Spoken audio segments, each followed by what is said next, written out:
Hiya friends, Prepared Suburbanite back at ya. It's my wife's birthday coming up first of next week, and I just bought her a present that she's been asking for quite a while. But I don't want anybody to tell her, so stick around, we'll find out what's going on.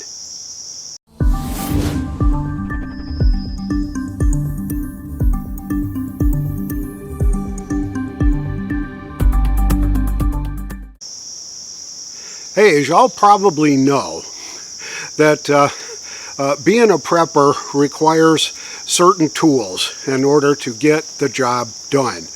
We've got a modest garden. We plant tomatoes and green beans and some green peppers from time to time, some squash, cucumbers, that kind of stuff. It's not a huge garden, but it's enough to keep us busy during the growing season, planting season, and harvesting seasons. But when we get done harvesting, you gotta do something with the food. So I guess you could sit down and eat it all in one sitting, but it's probably not a good idea. My wife has been canning for years and years and years. I can remember basically probably the first house we ever had back in upstate New York. We had a small garden up there with some tomato plants and stuff like that, and she would can up the tomatoes using the same brand canner that her mom used as when she was a kid growing up. So it was the old-time Presto, I think 22 quart, 23 quart canning apparatus, canning tool. And we probably picked that up in, I'm going to say the mid 80s, early 80s, so let's say 85. And so we've had it since 1985. So that's a few years. It's pushing 40 years old, and it's the same one that we've been using every year since then, canning up our grown vegetables from our garden. And I'm going to show it to you right here. There it is right there. It's been through the ringer a number of times. It's been solid. It's been reliable. It's been one of the best investments that we've made in a long time for that. I couldn't tell you how much we paid for it back in the 80s, but so the whole idea of I guess the old prepper mantra that 2 is 1 and 1 is none. We've only got one pressure canner, and my wife mentioned a few weeks ago that sure would be nice to have a backup pressure canner just in case something goes wrong with this one. Now, we've put new seals and all that kind of stuff in this over time, and we take really good care of it. So it's lasted well over 35, pushing 40 years right now. But I thought it would be one terrific birthday present for my wife, which is coming up, I think, on Tuesday. So I ordered a brand new one, and it just came in. And look how shiny this is. It's absolutely beautiful. And I think the retail price on this is about $155 now.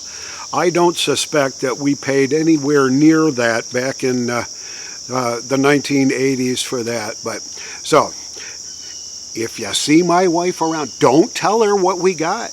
Don't tell her what I got her for her birthday, because it's supposed to be a surprise, even though I think she knows it's already here, because she keeps pretty close tabs on what I'm purchasing and what I'm buying and stuff like that. So but it's really a great thing. I was reminded, I think, with a comment from my recent video about what are you going to do without the power grid and without your freezers?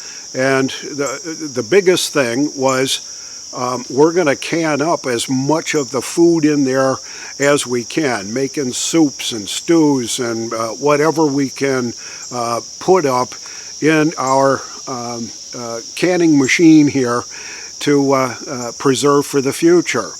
And I realized that we've only got one, and one is none. If that one goes, and the grid's down, and the stores are closed, and Amazon is out of business, you're just not going to be able to get stuff for it. So the second one is a backup, is going to be the right thing to do. And I would urge everybody to think about the one is none kind of a mantra that you need to take a look at when you're looking at your preps, saying, do we have enough? I think we've got 2 portable gas powered generators. We've got a whole house generator, and I've got a single solar generator. It's not really a generator, it's just a battery pack.